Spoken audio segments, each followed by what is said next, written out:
Wokeism, is it progress or is it a form of decay? And why does it cause so much conflict? So to start with, I'm going to create a fictitious scenario to set the scene. Then I'm going to compare this to some real life scenarios and look at the woke conflicts around them. And finally, I'm going to try to make some suggestions as to how we can deal with this with less conflict. So my fictitious scenario starts on a bus. And on this bus are lots of lovely, happy children playing and being a nuisance, basically. And I'm there and I look under the seat and I find there is a bomb in a bag on the bus and a note saying, if you stop the bus, the bomb will go off. You know, just like that film, Speed. Oh, not quite like it. We get the general idea. So here I am, I'm on the bus full of children, I've got a bomb. What am I going to do? Well, thank God for the internet. I go and ask the internet. And what is the internet's reaction? It's shock and horror. Save the children, they're going to die. It's terrible, we've got to do something. Oh my God. And then somebody says, cut the red wire. What? Cut the red wire. Oh, I can cut the red wire and defuse the bomb. Oh, that's fantastic. Oh, thank God we've got a solution. Oh, it's brilliant. We'll find the scissors or something, but just checking me, right? You're a bomb disposal expert, aren't you? Right? That's why you're telling me this. A real... No. I just saw the film Speed. Okay. They don't even cut the red wire in Speed. Maybe I shouldn't be taking your advice. Now, the real bomb disposal expert, of course, is away in a corner trying to get hurt. But right now, everybody else on the internet says, you heartless bastard! Cut the red wire or the children will die. But I'm not sure this guy knows what he's talking about. And other people come and say, no, he's got a point. The guy doesn't know what he's talking about. But the other people are shouting, no, you heartless bastards, you'll kill the children. You've got to cut the red wire. We don't know anything about this, but we know you've got to cut the red wire because somebody said so. And this is where you get your division. It's the division about the people who really care about the problem and the people who might actually be able to solve the problem. For most woke people, this bus problem, this is like they feel like they're in a river, they're drowning, they're out of control, what they're going to do. And once they're offered a solution, they cling to it desperately. And somebody comes along and says, look, you're heading to a waterfall, you've got to let go of your solution. That just terrifies them. And for the most part, they just respond by shouting insults back, saying you don't care, because they can't see past the solution they've got. And this, of course, to more analytical people who are better at solving problems, makes them look like idiots. They're not. They're just terrified of not being able to solve the problem, at least for the most part. I'll come to the other types later. And there's also a version of this for what you might call analytical people, non-woke people, who really struggle to ignore the logic of some of the solutions offered. So while they're standing there shouting at a woke person, you're a halfwit because they don't really think the solution is going to work. Really, the woke person thinks they just don't care about oppression. But in fact, what really bothers them is the fact somebody's trying to undo a screw with a hammer. So from my point of view personally, when somebody is said they're describing a, to me, completely ridiculous solution, it creates kind of cognitive dissonance. It's actually almost painful to listen to. And maybe woke people wouldn't understand why it upsets me, but to me it's like a burning gash in reality with a horde of blood-splattered goblins running out of it, screaming at me. I really can't ignore it. It does my head in. So when what we might call the analytical people of the world don't agree with woke solutions, they're not just doing it to be difficult. Irrational solutions actually bother them. Now, we have generally been talking about woke people as the people who kind of care a lot but aren't very good at solutions so far. But I do actually think there are really three kinds of woke people, and I just want to go through them here. So I call them the good, the bad, and the ugly. And the good is the first type, and these are just what I described. They're the nice people, but they don't have a lot of practical analytical skills. They're the majority of the woke people, I believe. Then there's what I call the bad people, and they are, shall we say, they're people who are probably in some kind of professional job, something like that, and they're actually using woke as camouflage.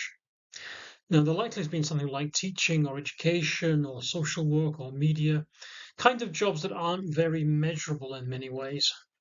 And the people who are not particularly stellar performers, well, they want to be on the in crowd, on the inside.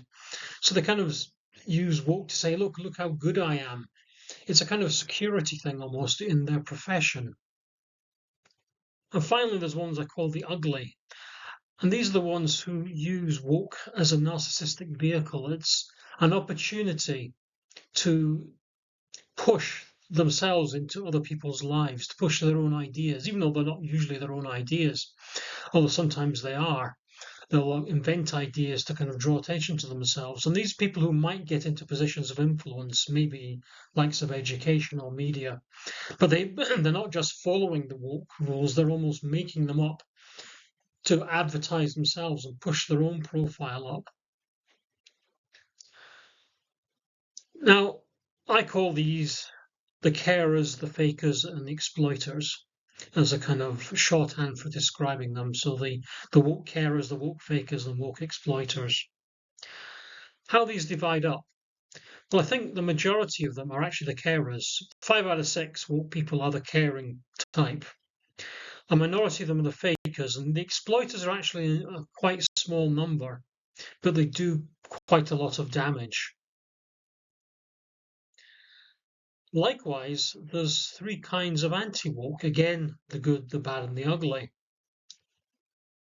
Now, the good, I would say, are the people who are broadly sympathetic to woke causes. They look at trans people and say, yeah, I can see it's difficult for a trans person. When you say, I see that there's no black people in IT, and it seems strange and it seems like something's wrong. But they find the attempted solutions to be completely stupid, which they very often are. Then there's the bad. Now, these are the people, I think, who have a degree of resentment towards woke help offered to people.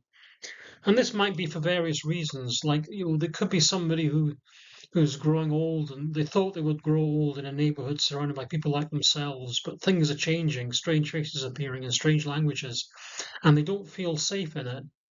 Or it could be a self-interest thing where think if another group is being promoted, then I'll be demoted, so to speak.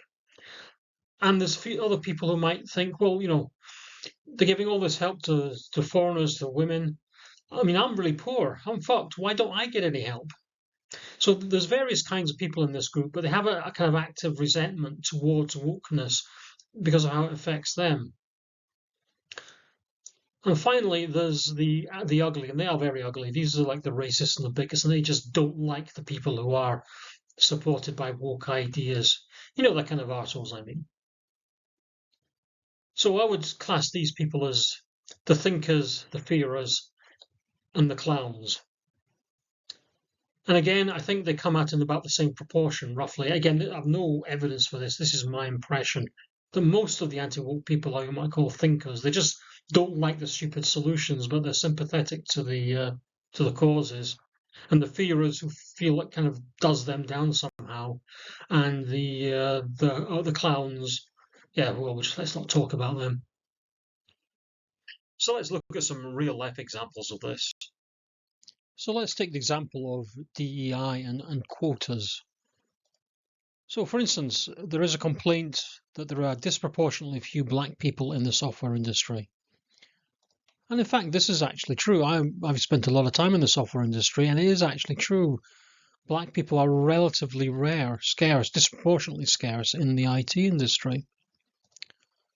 Now, everybody in the IT industry would kind of agree that it looks like something's wrong, something's a bit off here.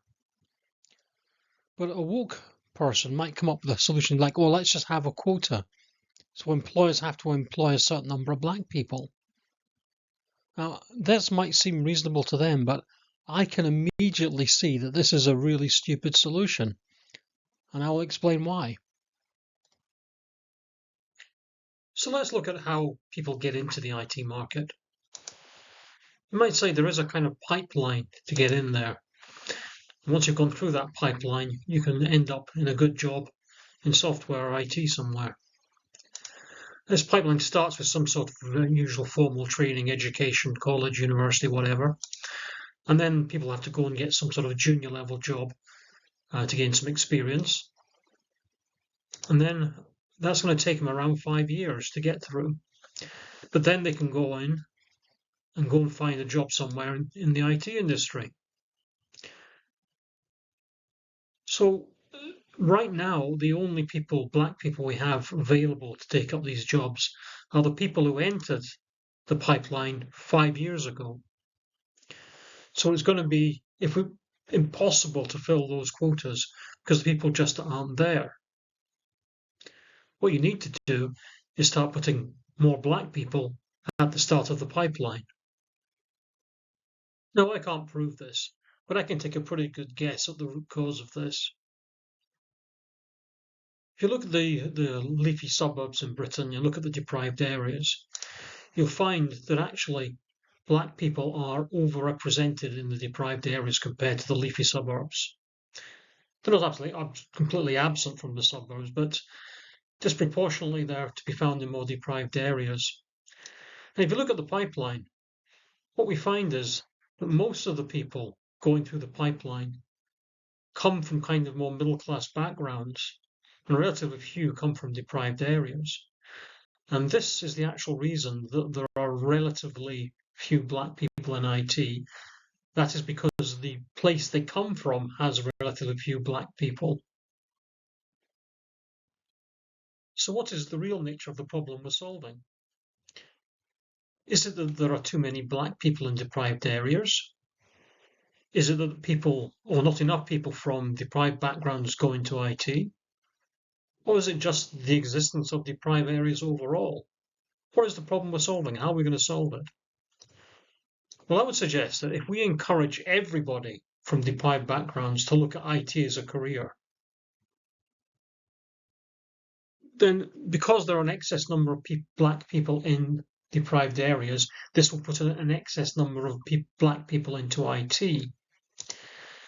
And because it's generally well paid, this will have the effect of reducing the prevalence of deprivation for everybody, for all groups. And what's more, those people who I call the anti-woke fearers, the people who kind of feel excluded by the raising of other people other than themselves, they won't be upset by this because they'll also be receiving this encouragement. So everybody wins in that solution. It's so much better than the dumb DEI quota solution. You know, I've had a bit of a realization actually just while I'm making these slides. I find it quite hard to imagine somebody to whom what I just described is not immediately obvious. Just as soon as somebody talked about quotas, you would see the problem. I find it really hard to imagine anybody's like that. So it's quite hard for me to conceptualize people that are like that, but these people definitely exist. And in a sense, analytical people like myself, you almost need to have a little bit more patience and understanding for these people and not just assume that they know or they see everything that you see. A great example of this is the famous Jordan Peterson and Kathy Newman interview, which if you haven't seen, you can look up online, you can search for quite easily. But in this interview, Jordan Peterson was challenged by Kathy Newman, who said, well, doesn't the right of trans people not to be offended trump your right to free speech? And Jordan Peterson just came back to her and said, well, if everybody's entitled to not be offended, am I entitled to not be offended in this interview? How are you going to ask me hard questions without offending me? Which left Kathy Newman absolutely stumped. And she admitted she was stumped. Now, Kathy Newman is a very intelligent, articulate, quick-thinking interviewer. But she was stuck on this problem, which is a problem, a logical flaw in the whole non-offending argument that I could see straight away. I mean, if you can't be offended, then can you ever be arrested if you're offended at being arrested? Do you have to be given a pay rise if you're offended at not being given a pay rise. It rapidly descends into absurdity, and I can see that immediately. Kathy Newman, being a very intelligent lady, apparently couldn't see this. She understood it when it was pointed out to her, but it wasn't immediately obvious to her. So it's not a question of intelligence, it's something about a way of thinking. So let's look at a couple of quick examples. Start with race. Race is a massive focus for wokeness. Now, both woke and anti-woke people would obviously agree it's laudable to prevent minorities from facing prejudice or discrimination. But this just goes into the realms of lunacy. Think of academics claiming that ancient Britons were black, or Vikings were black. Next somebody's going to claim Shaka Zulu was white or Chinese or something. It's just ridiculous. This is the sort of stuff that comes out of what I call the woke exploiters, the people who want to raise their own profiles, make everybody else listen to them, pretend they kind of matter. But they just make academics look stupid when they do this. Then much more seriously, you've got some of the people who did not prosecute grooming gangs, Muslim or Pakistani, whatever it happens to be, because of their perceived perception of racism. And this is more likely to be the woke fakers than the woke exploiters. But when they didn't charge these people, bring them to justice, etc., or they swept it under the carpet, they did enormous damage to the reputations of other people, other Muslims, who just simply didn't deserve it. Another case, the trans activism case, or the trans lobby, is a very informative one these days. Now, I've discussed this already in the trans debates presentation, where I kind of demonstrated that some people just don't fit into society's stereotype. And most of the solutions to this that are on offer in what you might call woke world are variations on pretending to be a different gender. And this has led to some really mad ideas, like you can surgically change from one gender to another. I mean, you couldn't surgically change a cat into a dog, but you can change a man into a woman. Could you change a male chimpanzee into a female chimpanzee, or vice versa? I don't really think so. I don't think anybody imagines that's going to happen. But somehow we've managed to persuade ourselves it can happen with humans.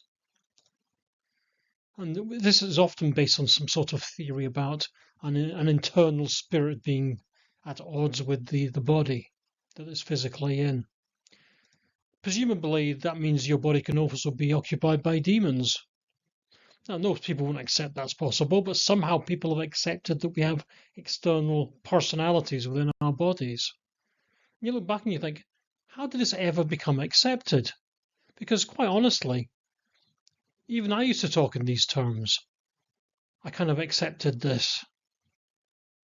And I think part of the reason for this, that even people like myself, who I consider myself pretty much a systematizing thinker, it's because there was actually a long history of gender transition surgery. It goes right back to the 1920s. And it's got continued on through the 50s and the 70s and the 80s and 90s. And during these periods, we didn't have the same level of knowledge of things like psychology, epigenetics, and developmental biology, which kind of highlighted it's not really a sensible idea.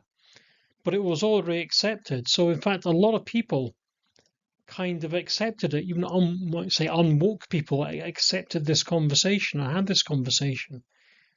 Even though when you look at it, especially in the light of latest research, it's kind of hard to understand why we ever believed it.